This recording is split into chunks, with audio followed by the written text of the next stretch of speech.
Alors, la femme dans le discours islamique contemporain,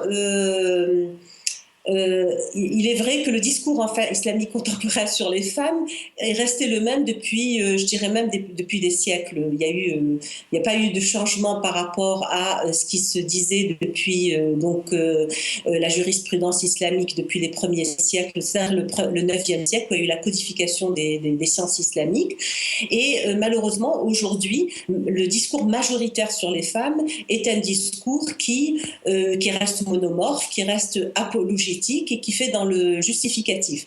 Alors, vous allez retrouver dans la majorité du discours islamique des assertions du genre l'islam honore les femmes et les valorise, ce qui au fond est vrai, hein, n'est pas faux, mais c'est une assertion qui, à mon humble avis, est tout à fait galvaudée parce qu'elle est dévoyée de son sens premier et puis elle est contredite par justement tout ce qui se passe dans la réalité sociale de ces femmes. Alors, on retrouve malheureusement dans ce discours orthodoxe, je l'appellerai orthodoxe, donc sur les femmes, le fait que les femmes ont un statut particulier, qu'elles ont des droits et des obligations spécifiques, parce que la norme dans le discours islamique majoritaire est une norme masculine.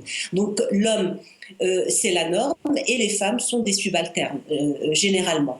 Donc on a des concepts comme celui de la fitna, qui veut dire tentation. Donc la femme est tentatrice, elle est toujours source de tentation. La femme est aura, en arabe ça veut dire source donc de tout ce qui est illicite, donc on focalise aussi sur le corps. Et on retrouve aussi des concepts comme celui donc de la mineure. La femme est toujours considérée comme une mineure juridique, donc sous tutelle juridique généralement. Et donc, on a l'impression que c'est des discours qui sont infantilisants. Alors, tous ces concepts-là, ce sont des concepts, je dois le préciser, qu'on ne retrouve pas dans le message spirituel du Coran. Ce sont des constructions socio-humaines, c'est-à-dire des hommes qui, à un certain moment d'une époque donnée, 9e, 10e siècle, ont interprété donc les sources selon leur contexte social et donc ont figé et finalement jusqu'à aujourd'hui, le monde musulman a sacralisé les interprétations et marginalisé donc le Coran. Et c'est pour ça qu'on retrouve donc ce discours-là monolithique à travers tout le monde musulman, bien sûr à des degrés divers, mais le statut des femmes reste un statut donc de devoir et d'obéissance, et surtout d'obéissance. Ce concept-là, c'est un concept très fort. On le retrouve dans tous les manuels juridiques, qui s'appelle ta'a, donc en arabe, et qui est un concept d'obéissance et de soumission aux hommes. Et c'est un concept qui a été forgé par les lectures doctrinales de la jurisprudence islamique, politisée, dans des contextes politisés donnés, et qui a fait que donc on a imposé la ta'a aux hommes en général aux gouvernants, aux califes, et par là, par glissement, on a imposé aussi la soumission des femmes à l'époux, aux époux ou aux hommes.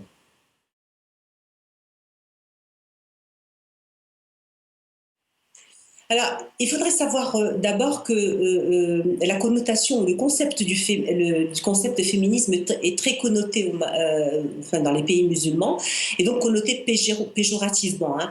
Le féminisme est très mal accepté dans la majorité des pays arabo-musulmans parce que c'est un concept qui est considéré comme étant occidentalisé, donc ayant des valeurs créées en Occident, donc forcément extrinsèque au référentiel islamique et à la culture musulmane. Mais n'empêche que si on prend la définition du féminisme dans son sens large comme étant des luttes féminines engagées dans différents contextes, on peut dire que le féminisme musulman est un féminisme très ancien, surtout le féminisme arabo-musulman, qui a commencé près plus d'un siècle, avec déjà les luttes nationalistes pour l'indépendance. Les femmes arabo-musulmanes ont beaucoup participé dans les révolutions, dans les luttes anticoloniales. Et vous avez après tout le cadre du féminisme aussi, qu'on peut appeler les luttes féministes laïques, qui dans les années 70 ont été donc le cadre référentiel de ces luttes-là. Et puis après, vous avez l'apparition, donc, c'est très caricatural, des féminismes donc de référentiel musulman. Mais moi, je parlerai en particulier du Maroc, parce que, vous savez, on ne peut pas parler d'un féminisme musulman, on peut pas parler d'un féminisme occidental.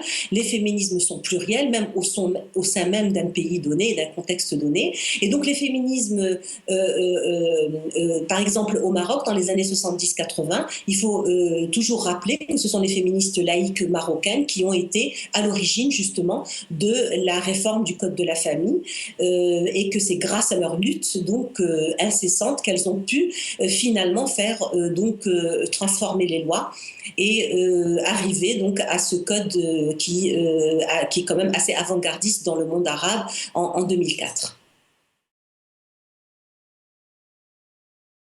Alors oui, ce code a été un code très très avant-gardiste, il faut le dire, par rapport aux autres pays arabo-musulmans, sauf pour la Tunisie qui a eu déjà des réformes avec Bourguiba, etc. Mais dans la majorité des pays arabo-musulmans, les codes de la famille, du statut personnel, sont des codes qui sont restés très très rétrogrades.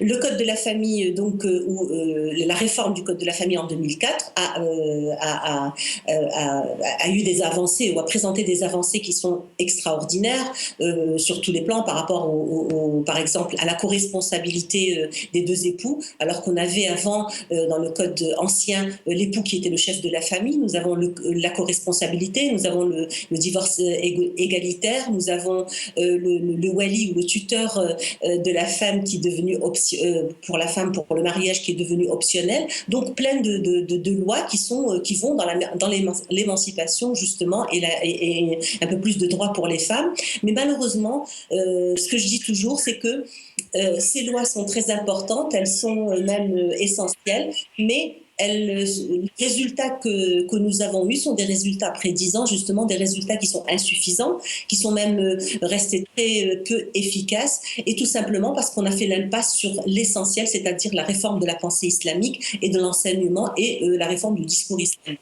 Donc, les lois sont importantes, mais elles n'ont pas beaucoup donné au Maroc parce qu'on n'a pas fait ce travail-là en amont, c'est-à-dire celui en parallèle avec les lois de réformer donc la pensée islamique, de réformer surtout l'enseignement et surtout quelque chose de très important, de promouvoir la culture de l'égalité à partir de l'école et de la promouvoir à partir du référentiel islamique parce qu'il est complètement compatible avec cette égalité et c'est là où le bas blesse et c'est ce qui explique comment aujourd'hui les lois comme celle du Code de la réforme de la famille et même de la Constitution qui stipule l'égalité butent contre les mentalités et ont du mal donc à être mises en œuvre. Alors, la nouvelle vision réformiste donc sur le statut des femmes en islam essaie de dépasser justement cette vision qu'on a aujourd'hui, cette vision patriarcale et misogyne, dépasser ses spécificités, le fait qu'il y ait un statut de la femme. Hein, on doit parler des femmes. Le Coran parle des femmes. Il y a une sourate qui s'appelle l'An-Nisa, donc il n'y a pas une femme, nous sommes des femmes. Replacer la question des femmes au sein du message spirituel de l'islam, dans cette éthique globale, et ne plus extirper des versets par-ci, par-là, polygamie, héritage, etc., et penser qu'on a dit quelque chose sur la question des femmes. Donc, comment justement réformer tout ça? Eh bien, en essayant de mettre en évidence au sein de ce message spirituel 4 dimensions qui sont très très importantes. Il y a au sein au sein du Coran, il y a une dimension qui est très importante, qui est celle de l'éthique ou des valeurs universelles, qui est très importante, qui est 90% du Coran. On a une dimension qui est que j'appelle humaniste, qui est celle de l'humain, al-insan.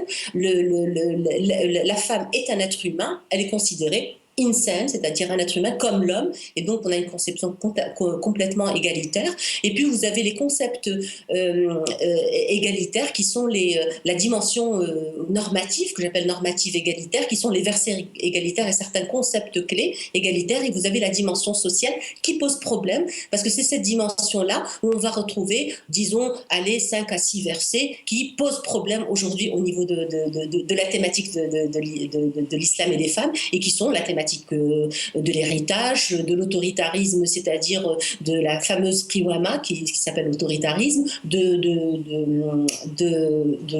divorce, etc., du voile, du témoignage, etc. Ce sont donc 5 ou 6 versets qui ont fait la réputation de l'islam et qui sont dans cette dimension sociale. Donc, que propose la vision réformiste? C'est de ne plus avoir, c'est de lire tout ça dans cette vision globale, dans la vision éthique de l'islam, dans cette dimension égalitaire, parce qu'il y a 21, j'ai compté un petit peu en faisant mes travaux, 21 versets qui sont complètement égalitaires par rapport aux hommes et aux femmes. Au niveau des concepts clés, je peux les citer très rapidement. Nous avons des concepts clés égalitaires qui sont par exemple la création humaine qui est égale entre hommes et femmes, c'est ce qu'on appelle le nafs al-wahida. On a la responsabilité égalitaire qui est donnée aux hommes et aux femmes, c'est ce qu'on appelle le concept de l'istikhlaf fil ard. On a les concepts comme le mariage qui est un concept qui est présenté par le Coran comme étant un pacte lourd de sens, qui est le mithaq al-ghalid, et où il y a un concept majeur qui est le ma'rouf, le bien commun, qu'il y a cette concertation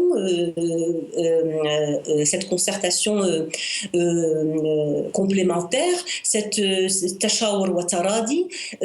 Vous avez des concepts comme le fadl, qui est la générosité, etc. Donc ces concepts clés, ces versets égalitaires, cette dimension humaniste, la femme est un être humain avant tout, elle est un être humain comme l'homme, et cette dimension éthique font que nous devons relire la thématique des femmes au niveau de toute cette dimension-là. Ce qui s'est passé avec la lecture patriarcale, c'est qu'elle s'est focalisée sur les 5 ou 6 versets qui sont inégalitaires, effectivement. L'héritage, par exemple, est un verset inégalitaire, et le témoignage, la qiwama ou la prise en charge, l'autorité qu'on a appelée autorité, qui est une prise en charge économique des femmes, tout ça, ce sont des versets sur lesquels les juristes musulmans, depuis des siècles, se sont focalisés et ont réduit toute la thématique des femmes. Aujourd'hui, la vision réformiste doit faire exactement le contraire, c'est-à-dire relire ces versets qui sont des versets à dimension sociale, conjoncturelle, qui ont répondu à un certain contexte donné.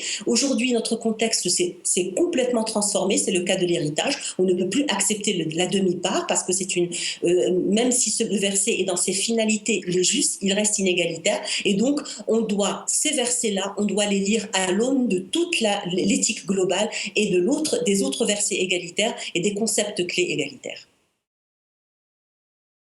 La nouvelle approche qu'on devrait avoir, c'est arrêter justement d'extirper des versets en dehors de leur contexte. Vous savez, le texte sacré, c'est un texte qui a une cohésion interne. Et il faudrait savoir respecter cette cohésion interne et revenir au sens spirituel, revenir à l'éthique spirituelle et aux finalités du texte et non pas à la littéralité du texte. Donc pour cela, il faut faire une lecture holistique, une lecture globale, donc pour avoir le sens global et revenir à tous ces principes qui sont des principes finalement universels, comme celui de la libération. Tawhid, c'est une notion libératrice au fond.